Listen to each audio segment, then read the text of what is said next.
El tema es el pensamiento, las ideas y la acción,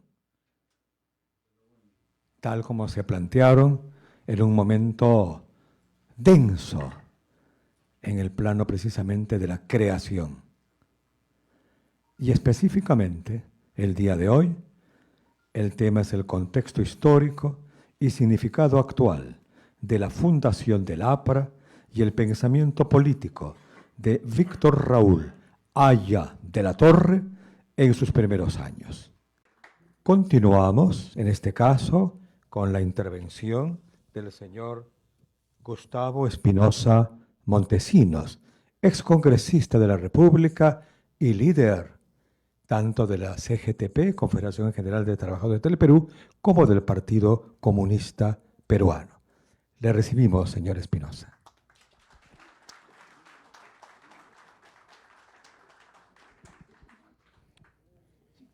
En primer lugar, para agradecer a la Universidad Nacional de Ingeniería por invitarme a este evento, felicitarlos por la realización del mismo, saludar al rector, Alfonso López Chau, al que conozco hace muchos años y que merece un respaldo ciudadano constante. Agradecer también y felicitar a los participantes en el evento y a todos ustedes por la gentileza de concurrir. Ciertamente se puede decir mucho de Haya de la Torre. Hay que reconocer que es una de las personalidades más destacadas del siglo XX. Analizar su mensaje, su legado, pasa por establecer una cierta coherencia entre sus opiniones y sus acciones, entre lo que escribió y lo que dijo y lo que hizo. Y esto ciertamente tiene que ver con el proceso político nacional y mundial en el cual Haya de la Torre estuvo insertado en distintos momentos de su vida. En realidad, cuando Haya de la Torre asoma al escenario nacional, el año 20 del siglo pasado, en el Perú se vivían acontecimientos significativos. Era un poco la crisis del Perú civilista, la vieja sociedad oligárquica. Era el ascenso de Leguía, que implicaba la modernización del país. Leguía habla de la República Nueva, un Perú nuevo. Es un Perú capitalista en comparación al Perú semicolonial y semifeudal. Es la etapa en la cual se produce un ascenso del movimiento estudiantil, la reforma universitaria que se inicia en el Cusco en 1909, aunque pocos subrayan la importancia de ese movimiento, y le dan más bien más solvencia a la reforma universitaria de Córdoba el año 19. Es la etapa en la cual surge el movimiento sindical y la lucha social por la jornada de 8 horas. Es el periodo de auge del anarcosindicalismo, pero es la etapa en la cual también el anarcosindicalismo va a comenzar a declinar para dar paso al sindicalismo de clase que desarrolla el mensaje de José Carlos Mariátegui. En ese contexto está planteada la lucha por las 8 horas, donde participa Haya de la Torre. Aunque hay discusión y diferencias en torno a la apreciación del aporte de Haya de la Torre y sus compañeros en ese movimiento, porque lo real es que los trabajadores exigían las 8 horas. El gobierno de entonces estaba dispuesto finalmente a transar en 10 horas y Ayala-Torre habría prometido más bien mediar para buscar un entendimiento en torno a las 9 horas. Finalmente se impuso la firmeza de las direcciones sindicales y el gobierno se vio precisado a admitir las 8 horas, lo cual le da una victoria a los trabajadores y de alguna manera desautoriza a mediadores y a quienes pretendieron desde posiciones de poder obligar a los trabajadores a perpetuarse en una jornada extenuante y explotadora. Bueno, el año 20 es también en el Perú el año en el cual aparece la fuerza de la Revolución Socialista de Octubre.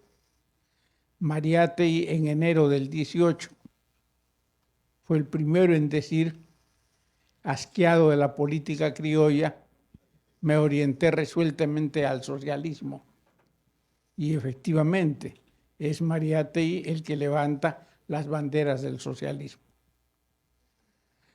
Mariátegui estuvo en Europa, como se sabe, y ahí hizo su experiencia de clase y además asimiló la teoría y la práctica del pensamiento revolucionario y regresó en 1923 para dar forma a su obra. En ese contexto se encontró con el gobierno de Leguía, que estaba en la etapa de auge. En mayo del 23 se produjo el incidente de la calle Huérfanos con la muerte de Salomón Ponce y Alarcón Vidalón, la jornada del corazón de Jesús, y se produjo también la deportación de Ayala-Torre.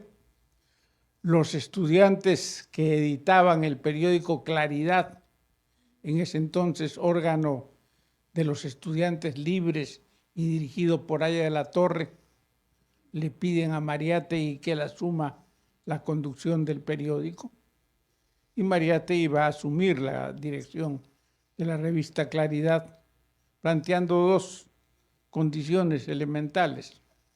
Uno, que la revista deje de llamarse órgano de los estudiantes libres para denominarse órgano de los trabajadores de la Federación Obrera Local. Y en segundo lugar, para que la revista Claridad se enrumbe con un objetivo socialista, cosa que los estudiantes aceptan.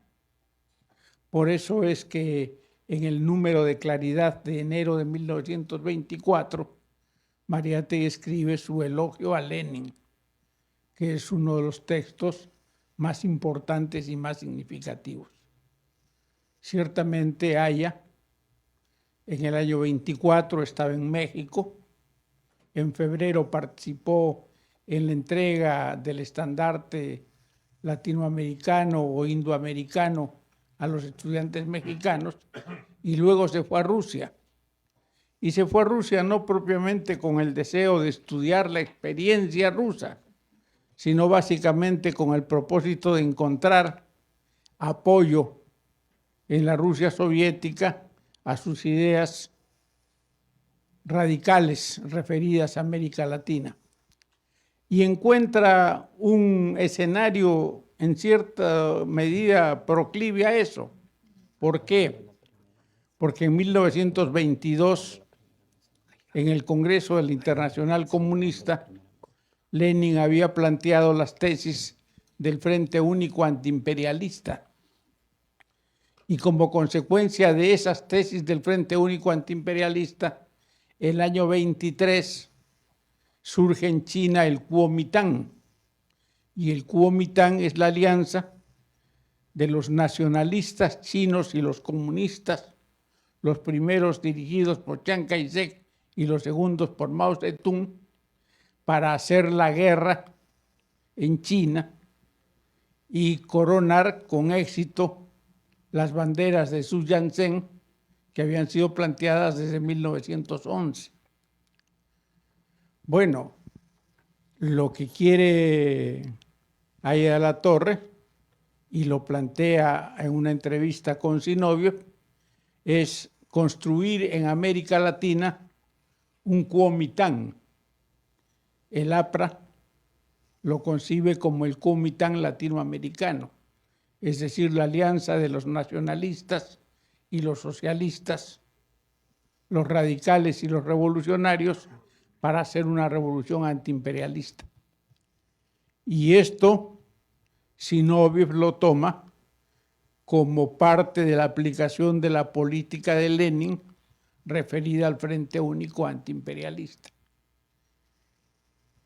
Por eso es que Haya de la Torre se mueve con cierta fluidez por la experiencia rusa entre 1924 y 1927 y no tiene mayores expresiones ni anticomunistas ni antisoviéticas en ese periodo, porque lo que está buscando es utilizar la posibilidad de encontrar la ayuda soviética para construir el Kuomintang latinoamericano. Lo que ocurre es que el proceso soviético va cambiando. El año 27 cambia la situación en China. Se produce la ruptura del Kuomintang entre los nacionalistas y los comunistas y se produce la famosa matanza de los comunistas por parte de las fuerzas del Kuomintang en varias ciudades chinas. Se quiebra el Kuomintang, lo que va a dar lugar al fracaso de la política de Zinoviev referida al Kuomintang latinoamericano, lo que va a dar lugar también al desplazamiento de Zinoviev de la dirección del Internacional Comunista y el ascenso de Bukharin, que llega con una tesis nueva, con una tesis distinta, la lucha de clase contra clase, es decir, burguesía versus proletariado. En esa lucha burguesía contra proletariado, Haya de la Torre no tiene una ubicación clara y entonces se aleja de la Unión Soviética porque ha perdido la posibilidad de afirmar sus opiniones a través de Zinoviev. Ya el año 27 había tenido el primer contraste, cuando la Liga Antiimperialista de Bruselas. Allí él quiere tener preponderancia en la lucha antiimperialista y contar con la posibilidad que la Liga Antiimperialista lo designe como el responsable de la lucha antiimperialista en América Latina. Y la Liga Antiimperialista no acepta eso porque no acepta el liderazgo de personas, sino de movimientos. Y Haya de la Torre en ese momento no representaba propiamente un movimiento, sino simplemente una expresión y un caudillaje. Luego, en 1929, cuando se realiza el segundo congreso de la Liga Antiimperialista Internacional en Frankfurt, Haya de la Torre vuelve a participar en ese evento y lucha por la posibilidad de ser elegido en el Consejo Central de la Liga Mundial Antiimperialista. Pero la Internacional Comunista no está de acuerdo ya con Haya de la Torre. El 27 había caído Zinoviev, el 28 había cambiado la línea de la Internacional Comunista y entonces le retiran el apoyo a Haya y más Señor bien Espinosa, discúlpeme por favor por recordarle el tiempo. Termino. Gracias. Eligen a José Carlos Mariátegui, miembro del Consejo Central de la Liga Mundial Antiimperialista, estando ausente Mariátegui. Sin embargo, lo eligen a él. Lo que hace que Haya de la Torre finalmente termine peleando definitivamente con la Unión Soviética, con la Internacional Sindical Roja, con la cual se había también vinculado a través de Losovsky y con el movimiento comunista internacional. Y viene a desarrollar a América Latina las posiciones de vanguardia del anticomunismo, tan caro y tan apreciado por el gobierno de los Estados Unidos. Acá se ha dicho efectivamente que en el plano del anticomunismo, Eda de la Torre ocupó un liderazgo, una posición de vanguardia. Esto fue ciertamente muy gratamente recibido por el gobierno de los Estados Unidos. Por eso es que cuando en 1930 se habla del antiimperialismo de el APRA, que en realidad no es del 30, sino del 26, aparece editado en México, y el 25 en Londres, se habla todavía del imperialismo. Ya en 1930 no se habla del imperialismo, se habla del capitalismo como tal. Pero nunca más vuelve a hablar Eda de la Torre del imperialismo norteamericano o el imperialismo yanqui. Es una frase que elimina de sus discursos y de su política. Por eso es cuando viene el año 45 a la Plaza San Martín, el 20 de mayo, va a acuñar una frase característica, va a decir: nosotros no venimos a quitar la riqueza al que la tiene, sino a crear la riqueza para el que no la tiene. Si en 1954, en mayo del 54, en la revista Life de los Estados Unidos, va a declarar muy ampliamente diciendo que, a su juicio, el marxismo no tiene ninguna vigencia ni en América Latina ni en el mundo, porque el capitalismo es el sistema de gobierno que respeta y que encarna los principios de la democracia. Bueno, pues es el viraje de Haya que ciertamente unos pueden aprobar, pero nadie puede negar. Muchas gracias. Muchas gracias también.